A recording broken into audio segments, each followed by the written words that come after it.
Good afternoon, everyone. So I've been asked a question quite a few times over the last couple of weeks about cryptocurrencies, Bitcoin, Ethereum, and all the rest of them. Today we're going to have a quick discussion, and I'm going to give you my opinion on how I feel about investing in cryptocurrency.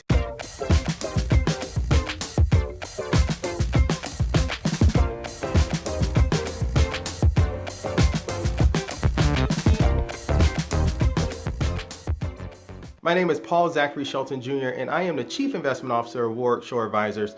We are a wealth management and investment management firm located in Orlando, Florida, with clients all across the United States. Reach out to me directly. I'll be more than happy to help you and assist you with investing and building a financial plan for you and your family.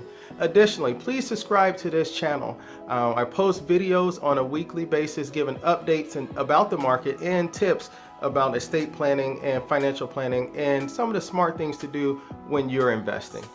So there are three things that I believe make up a currency, and these three things are really needed in order to classify anything as a currency. The first thing is it has to have a common store of value. Typically, when you think about the United States dollar, when you think about the euro, when you think about the peso, and the yen, all the different currencies across the world, you can take either one of those and go to a store and use it as a legal tender to purchase goods, common goods. When you think about a cryptocurrency, the fluctuation in the value of the cryptocurrency moves so much that there is some uncertainty about being able to purchase certain items from a store because you don't have a common store of value. There is a high level of uncertainty of how much it will be worth the next day and the day after that. The second thing about a currency is that it is federally regulated. In the United States, we have the Federal Reserve Bank that backs the legal tender of the United States dollar.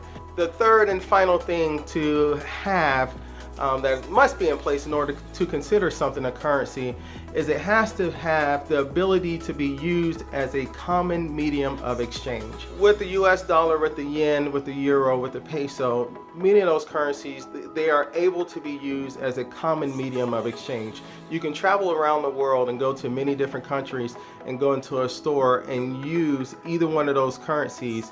And if you cannot use those currencies, you can oftentimes go to a currency exchange and exchange it out for what the local currency is there. Unfortunately, with many of the cryptocurrencies, you are unable to do that. You're unable to travel around the world and go to any merchant in the world and use your cryptocurrency. So for those three reasons that I mentioned before, the ability to have a store of value, to be federally regulated by a central bank, and to be a common medium of exchange, I personally do not classify cryptocurrencies as a currency, as a money, or as anything that you could use with viability to be able to purchase goods and common goods of that nature. Therefore, from an investment standpoint, I stay away from something that misclassifies itself. It calls itself a currency, but it isn't a currency.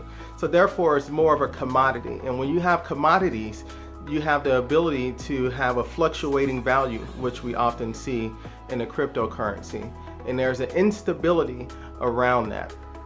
So my personal stance is I shift away from investing in cryptocurrencies, especially at this time, because there's just so much uncertainty surrounding all of the cryptocurrencies that are currently available.